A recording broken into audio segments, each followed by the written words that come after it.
এটা বলার অপেক্ষা রাখে না যে একসময় শিল্পী মমতাজ খুবই জনপ্রিয় একজন শিল্পী ছিলেন। তার লক্ষ লক্ষ ভক্ত, আমি বলবো লক্ষ লক্ষ না, কোটি কোটি ভক্ত। বুকটা ফাইটটা যায়, তারপরে আমার ঘুম ভাঙাইয়া গেল গো, মরার কোকিলে, এ সমস্ত অনেক জনপ্রিয়, এখনো পপুলার, গ্রাম বাংলার সাধারণ মানুষের খুব আহ, তাদেরকে তাদের হৃদয়কে স্পর্শ করত এমন সব গান তিনি গাইতেন। সেই মমতাজ হারিয়ে গেল। হারিয়ে গেল কেন?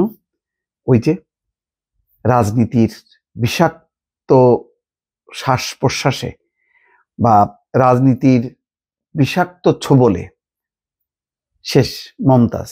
এখন মমতাজ নেই। মমতাজ শেষ সময়টা এমন ছিল 2024-এ তিনি এমপিও হতে পারেননি, কিন্তু তার আগে তিনি দুবার এমপি ছিলেন বিনা ভোটের। সেই রমরমা ইলেকশন, আওয়ামী লীগের একক, নিজেরাই নির্বাচন করতেছে এবং ক্ষমতায় আছে। সেই সংসদের এমপি, আবার সংসদেও তিনি গান। তো মানে বিদ্যুতের যখন কি চরম দুঃসময়, সেই বিদ্যুৎ নিয়ে তিনি গান গাচ্ছেন। নানা রকম যে সমস্ত যা কেউ কল্পনা করে না সেই কাজগুলো করেছেন শিল্পী মমতাজ। একই কথা মাশরাফির ক্ষেত্রে, সাকিব আল হাসান, সবাই বিক্রি হয়ে গেছেন এবং পুরো জাতি মনে দুঃখ দিয়ে, কষ্ট দিয়ে তারা তাদের রাজনৈতিক ফায়দা হাসিল করেছেন। এতে তারা নিজেরা পচেছেন, এখন ভালোভাবেই বুঝতে পারছেন যে তারা আর প্রকাশ্যে চলাচল করেন না। তো মমতাজও তাই। কোথায় মমতাজ? হঠাৎ করেই মমতাজ, তার আগমন ঘটেছে, তার একটা ভিডিও ভাইরাল হয়েছে। তা নিয়েই রিপোর্ট যে নতুন ভিডিও ভাইরাল, মমতাজের অবস্থান সম্পর্কে যা জানা গেল। কি জানা গেল? দেশের লোকগানের জনপ্রিয় শিল্পী মমতাজ বেগম দীর্ঘ 4 দশকেরও বেশি সময় ধরে তিনি গান গেয়ে মানুষের মন জয় করেছেন। তবে তাকে নিয়ে বিতর্কও কম হয়নি। আওয়ামী লীগের সংরক্ষিত নারী আসন থেকে এমপি হয়েছেন। এরপর দলটির মনোনয়ন পেয়ে সরাসরি নির্বাচনেও অংশগ্রহণ করেছেন, জিতেছেনও। তবে আওয়ামী লীগের পতনের সঙ্গে সঙ্গে মমতাজ যেন উধাও। কোনো খোঁজ খবর নেই, গানের কোনো অনুষ্ঠানেও দেখা যাচ্ছে না তাকে। সম্প্রতি সোশ্যাল মিডিয়ায় একটি ভিডিও ভাইরাল হয়েছে, যেখানে কণ্ঠশিল্পী মমতাজ বেগমকে তার নাতনির সঙ্গে দেখা গেছে। এই ভিডিও দেখে নেটিজেনরা, অর্থাৎ সোশ্যাল মিডিয়াতে যখন আসছে, মিশ্র প্রতিক্রিয়া জানাচ্ছেন। কেউ মমতাজের শ্রম এবং মেধার জোরে শূন্য থেকে সাফল্যের চূড়ায় ওঠার উদাহরণ হিসেবে দেখছেন, আবার কেউ সমালোচনায় মুখর হয়েছে।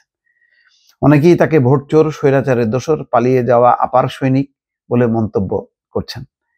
বিশেষ করে বৈষম্য বিরোধী ছাত্র আন্দোলনের শুরু থেকে তাকে প্রকাশ্যে দেখা যায়নি। তাই অনেকেই জানতে চাইছেন, মানিকগঞ্জ সিংহাইর আসনের এই সাবেক এমপি বর্তমানে কোথায় আছেন। গ্রামবাসীদের মতে, ছাত্র জনতার আন্দোলনের মুখে স্বৈরশাসক হাসিনা দেশ ছাড়ার পর থেকেই মমতাজ বেগমের কোনো খোঁজ মিলছে না। কখনো শোনা যায় তিনি বিদেশে আছেন, কখনো আবার খবর আসে যে তিনি বিদেশে পাড়ি জমিয়েছেন।